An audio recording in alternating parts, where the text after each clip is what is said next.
Hello, I'm singer-songwriter Oscar Butler, and welcome to another episode of Songwriting Rules.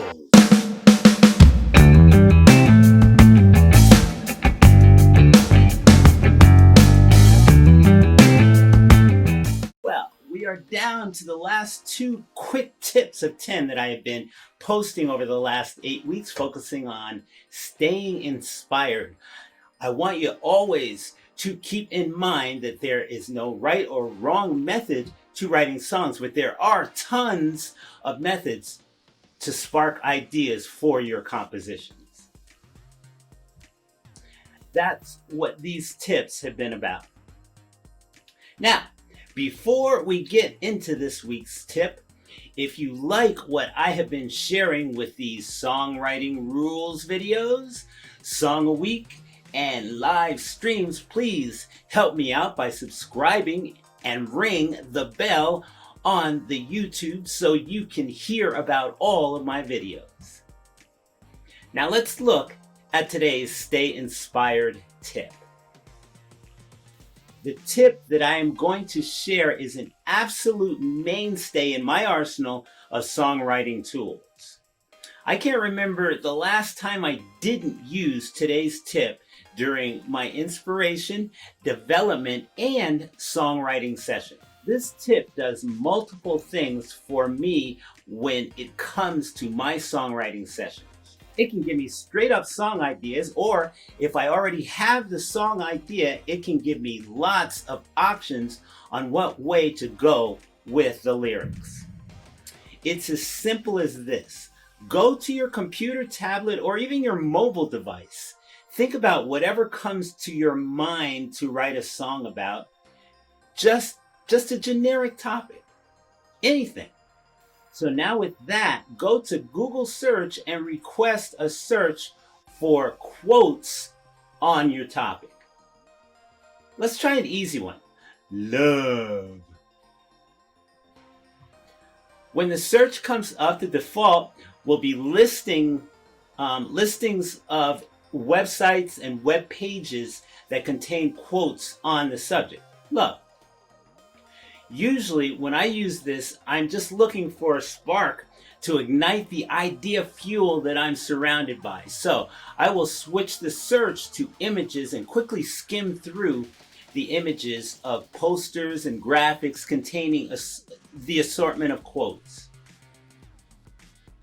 Often the image accompanying the quote will have a good part in inspiring. Here's an example.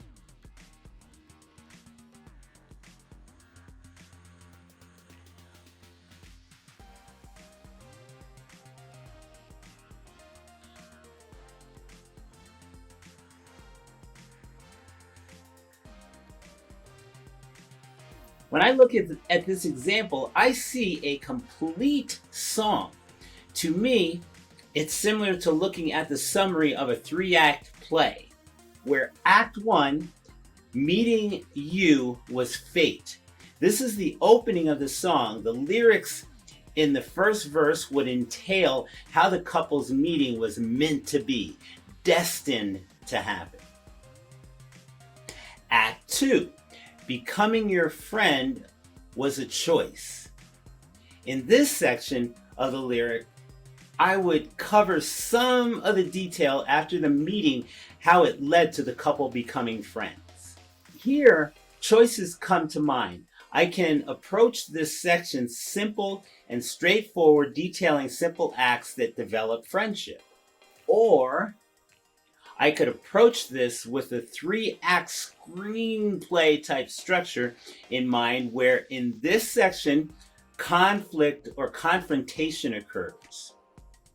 Where the first section is the setup, this section is the conflict. You know, something like as they become friends, it becomes disrupted because one of them wants more and the other isn't sure. Now, Act 3, but falling in love with you, I had no control over. So now in the third part of the 3-part structure, the resolution happens.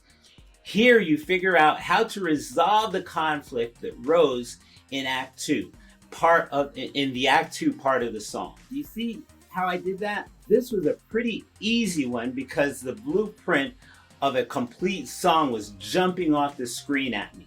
But using this method opens up the floodgates to Niagara Falls of inspiration that can fill the Grand Canyon. The 3-act screenplay structure is just a tool in my songwriting arsenal that I pull into play when I need it. My main point here is the avalanche of songwriting ideas that spring out of quote Google searches. Lots of them. Try it. Take a general idea and ask Google to search to find quotes about it. Really, anything. I did a search and found quotes about toe jam. Toe jam. Seriously. This method is a great way to stay inspired. So let Google help you with your next song or 200. Remember to subscribe to Oscar Butler Music on YouTube. See you next time.